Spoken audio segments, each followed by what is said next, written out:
Coach Cowher had a chance to visit some of his former players.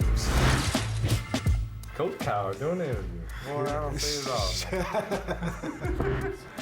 I don't see it at all. Oh, boy, as we welcome you back live and continue here on the NFL Today, it was quite the homecoming this week in Pittsburgh when Coach Cowher returned to talk with some of his former players. Yeah, JB, it was great to go back, but it was all business. I talked with Ben Roethlisberger, Hines Ward, and James Harrison about this hard-fought rivalry. Baltimore-Pittsburgh, is it one of respect or dislike? It's a strong combination of both, I believe. I mean, we respect their team. They have phenomenal players, but at the same time, we despise them. I don't like playing them, and that's a respect for them. But yet, as a competitor, you want to play the best, and that's, you think that they are. If you're on your way to the stadium on Saturday afternoon, if for some reason Terrell Suggs was on the side of a... This is our championship. They got back while we starved. And his car was broken down with a flat tire, and he was looking for a ride. Would you stop and give him a lift? I would probably shoot him a bird and keep on rolling. I feel like I'm a changed person, so I'd let him jump in the back seat. In the back seat or the back of your truck? No, probably all the way back. All the way back, but I'd give him a ride.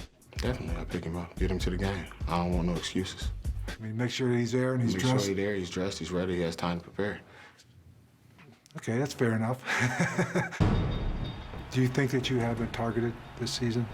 Honestly, I feel like, yeah, it was, it's been, somewhat of a spotlight put onto me. I think they're, we're trying to make me the poster boy for it. The fines were reduced. Why do you think so? I think it was reduced because ended up reducing the other guys, fines. So, I guess they couldn't make it too obvious that they were picking on me.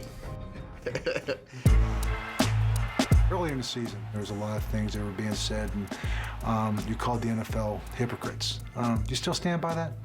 I do a little bit, because this game's already a physical ball game. We understand you want to protect the players. When James Harrison knocked two people out in Cleveland, it just made a whole big deal about it. And the funny part about it, some of the NFL website, they were actually selling the picture of him knocking Massaquoi out. And so it was kind of like, what the world? You're making money off some of the pictures, and then next thing you know, the picture's taken off. But at the same time, it is a physical ball game. When you run two grown men into each other so fast, your brain is going to move a little bit. The only way you can stop concussions is just take off the helmets, and we'll see who really wants to play football with no helmet. When you look back on this season, there's always pivotal plays. How would you put the play that Troy Polamalu made in Baltimore at the end of that game? How do you think that's impacted this season and where you are today?